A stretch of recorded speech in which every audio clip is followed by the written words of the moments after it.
दोस्तों, खेती का काम करना देखने में जितना आसान लगता है ना, असल में खेत में उतर कर काम करने पर पता चलता है कि एक किसान अपनी फसल के लिए कितनी मेहनत करता है। आज खेती का दूसरा चरण शुरू हो चुका है और सुबह सुबह मैं, मम्मी और पापा कीटनाशक दवाई और टंकी लेकर खेत की तरफ निकल पड़े। लेकिन आज खेत में काम करते करते मेरे साथ कुछ ऐसा हुआ कि मेरा पैर कीचड़ में फंस गया और ऊपर से धूप और पसीने ने मेरी हालत खराब कर दी। तो आज की पूरी कहानी आपको शुरू से आखिर तक बताते हैं। चलिए चलते हैं हमारे साथ खेत की तरफ। तो दोस्तों, आज सुबह का समय था। मैं, मम्मी और पापा घर से निकलने की तैयारी कर रहे थे। आज हमें खेत में कीटनाशक दवाई का छिड़काव करना था। पापा ने कीटनाशक दवाई रखी और मैंने टंकी उठा ली। मम्मी भी हमारे साथ चल पड़ी। गांव में सुबह सुबह खेत की तरफ निकलने का अपना ही मजा है। चारों तरफ हरियाली, कहीं किसान अपने खेत की तरफ जा रहे हैं तो कहीं कोई अपने पशुओं को लेकर निकल रहा है। और इसी तरह रास्ते में चलते चलते हमारी भी खेती और घर परिवार से जुड़ी अलग अलग बातों पर चर्चा होती रही। कभी खेती की बात, कभी फसल की बात और कभी ऐसे ही इधर उधर की बातें। बात करते करते हम अपने एक खेत के पास पहुंच गए। जब हम वहां पहुंचे तो देखा कि चाचा जी हमारे जमीन के कुछ हिस्से में अपनी खेती कर रहे थे। अब खेती किसानी में ऐसी छोटी मोटी बातें तो चलती रहती है। हमने ज़्यादा ध्यान नहीं दिया और इन सब चीज़ों को फिलहाल इग्नोर करके अपने खेत की तरफ आगे बढ़ गए, क्योंकि आज हमारा मुख्य काम था खेत में कीटनाशक दवाई का छिड़काव करना।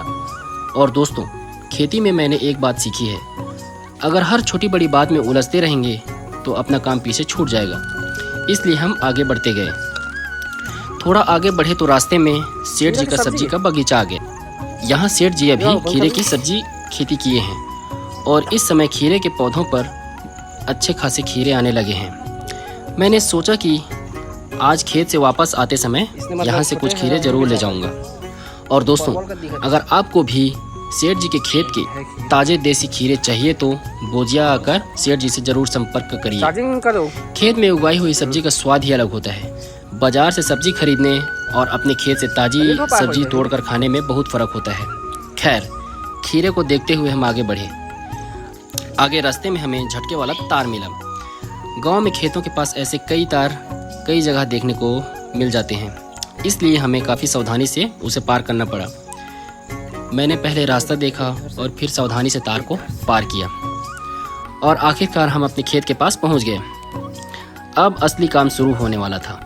खेत के पास पहुंचते ही पिताजी ने सबसे पहले टंकी निकाली, फिर उसमें कीटनाशक दवाई को निर्धारित मात्रा के अनुसार डालकर पानी में घोलना शुरू किए। पापा खेती के काम को काफ़ी अच्छे से समझते हैं, इसलिए दवाई की मात्रा भी उसी हिसाब से रखी जा रही थी, क्योंकि खेती में दवाई हो या स्वाद, मात्रा का सही होना बहुत ज़रूरी है। ज़्यादा डालने से ज़्यादा फायदा हो यह ज़रूरी नहीं है और कम डालने से भी सही परिणाम नहीं मिलता। तो पापा ने दवाई को अच्छे से मिलाया और फिर टंकी पानी से भर दी। अब टंकी तैयार थी और मैंने सोचा, चलो भाई, आज की मेहनत शुरू करते हैं। मैंने पहली टंकी अपने पीठ पर रखी और खेत में उतर गया। शुरुआत में तो ज़्यादा परेशानी नहीं हुई। धीरे धीरे पौधों पर दवाई का छिड़काव करते हुए आगे बढ़ता गया। एक तरफ फसल, दूसरी तरफ खेत की मिट्टी और बीच में मैं अपनी टंकी लेकर काम करता हुआ। पहली टंकी कब ख़त्म हुआ पता ही नहीं चला। मैं वापस आया और दूसरी टंकी तैयार कर ली। अब मुझे लगा कि पहली टंकी हो गई है तो दूसरी टंकी भी आराम से पूरा हो जाएगी। लेकिन दोस्तों, यहीं पर कहानी में ट्विस्ट आ गया।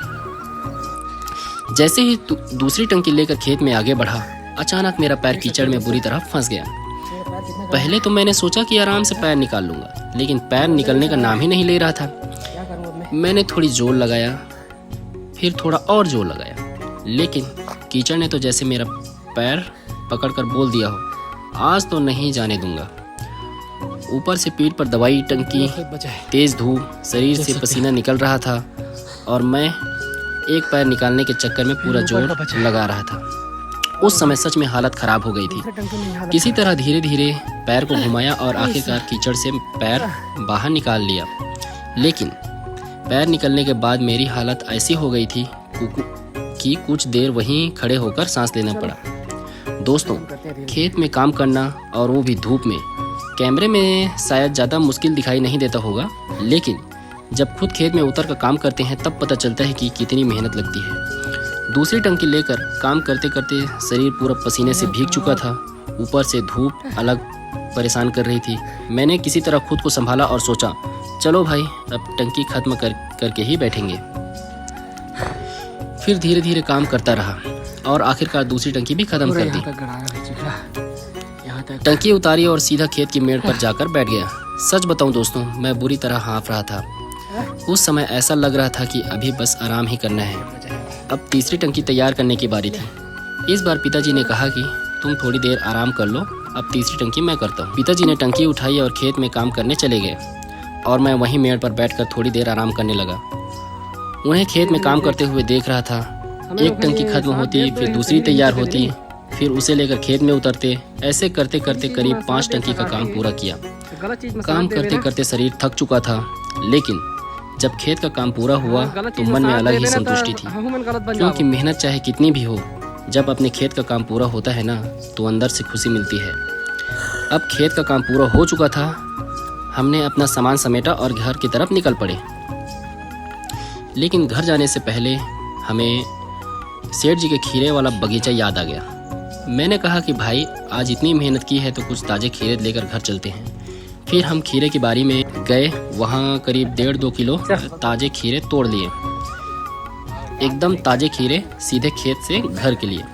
और दोस्तों, खेत में काम करने के बाद ताज़े खीरे देखने के बाद तो मन कर ही जाता है कि अभी एक खा लें, लेकिन हमने सोचा कि घर जाकर आराम से सबके साथ खाएंगे। खीरे लेकर हम आगे निकले। रास्ते में फिर से चाचा जी के खेत के पास पहुँचे। इस बार चाचा जी धान की बुआई कर रहे थे। वहाँ हम थोड़ी देर रुके। चाचा जी से खेती किसानी को लेकर थोड़ी बातचीत हुई। कौन सी फसल कैसी है, खेती का काम कैसा चल रहा है, ऐसी ही कुछ बातें हुई। गांव में खेती के समय एक दूसरे से बातचीत करके काम की जानकारी लेना भी बहुत ज़रूरी है। कुछ देर बातचीत करने के बाद हमने चाचा जी से विदा ली और फिर घर की तरफ निकल पड़े।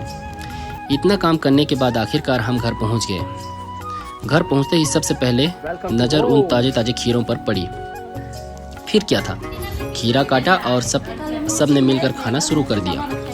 सुबह खेत में पसीना बहाने के बाद अपने ही खेत का ताज़ा खीरा खाना, इसका मज़ा ही कुछ और है। उस समय लगा कि आज की पूरी मेहनत सफल हो गई। और इसके बाद दिन भर की थकान के साथ हम सब नहाने के लिए निकल गए। तो दोस्तों, आज का दिन कुछ ऐसा ही रहा। सुबह घर से कीटनाशक दवाई और टंकी लेकर खेत के लिए निकले। मौसम बदला है, देखो पानी गिरा। रास्ते में खेती की बातें हुई, खीरे का बगीचे देखा, झटके वाला तार पार किया, खेत में करीब 5 टन की दवाई का छिड़काव किया। बीच में मेरा पैर कीचड़ में फंस गया। धूप और पसीने ने हालत ख़राब कर दी, लेकिन आखिरकार काम पूरा करके ही घर वापस आए और जाते जाते खेत से 1.5-2 किलो ताज़े खीरे भी लेकर आए। तो दोस्तों, खेती में मेहनत बहुत है, लेकिन जब अपनी मेहनत से खेत में फसल तैयार होती है और उसी खेत की सब्जी अपने परिवार के साथ खाते हैं तो उस खुशी के सामने सारी थकान छोटी लगने लगती है। अगर आपको गांव की ऐसी ही असली ज़िंदगी, खेती किसानी और देसी ब्लॉग पसंद आते हैं तो मेरे वीडियो को ज़रूर प्यार दीजिए और कमेंट करके बताइए आपके गांव में इस समय खेती का कौन सा काम चल रहा है। मिलते हैं अगले वीडियो में, तब तक के लिए राम राम।